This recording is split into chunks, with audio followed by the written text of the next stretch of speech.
Well, this is the Combooster. It has a thick layer of charcoal underneath that prevents the water from stagnating or creating rot. So the compost is always to perfect humidity, as much water as it can take.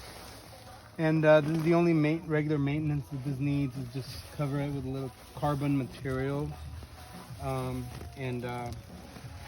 I mix it around with a little stick. And I mix it around with a little stick.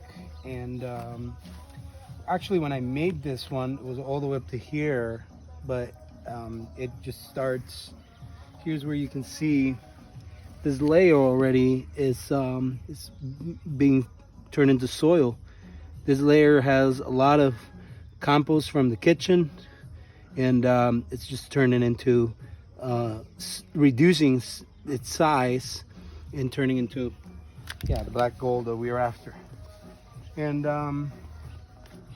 this one is a prototype that I made for myself, so it doesn't have the proper roof and it's not completely finished. The bamboo is not treated or anything.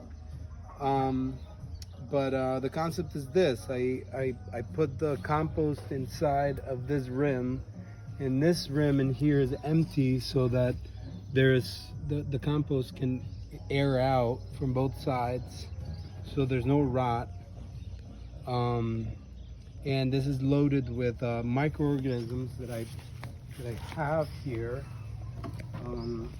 in these jugs.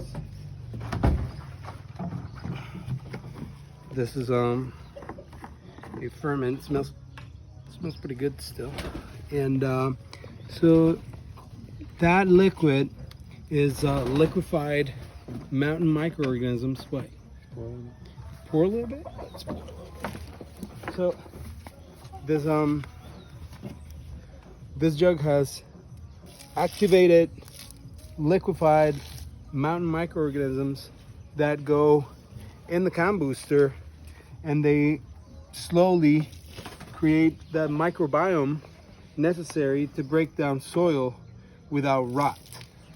Like, Combooster doesn't rot materials at all. It just degrades them slowly. And in a matter of 21 days, anything that I put in there turns into soil. And the soil, whatever material I put in, reduces its size by probably 90%. So this same Combooster is going to last for 2 years with very little maintenance, with this maintenance that you just saw. And it's going to create like 10 sacks of good black soil. And another advantage of this one is that the heat and the concentration of microbes is so high that this can virtually degrade anything.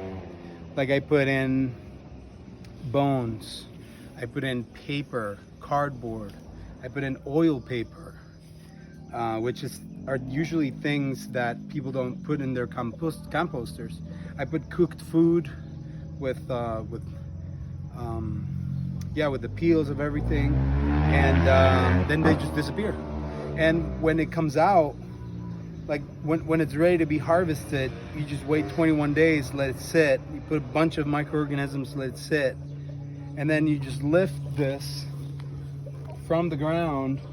And this whole building moves, and then there's just this pile of dirt that you mix to a 10%. So you're literally just creating, instead of 10 sacks of compost, you're creating 100 sacks of fertile soil for agriculture. And this is only a little operation here in our house for 2 people. So if you imagine, like, if you improve this design and make it even bigger for bigger operations, you'll be creating so much soil, enough for producing much more food than what we are able to eat. So that's why it's not sustainable. It's regenerative. Like, it creates more than what it's put into. And this is it's like against the physics, that there's physics explain that there's no perpetual machine like we're the perpetual energy. Although that's fake, that's false, because the Earth has that ability. Like our planet, for our specific conditions in our universe, in the universe, that are just very, very optimal, we are able to create much more energy than what we put into it. And that is just amazing.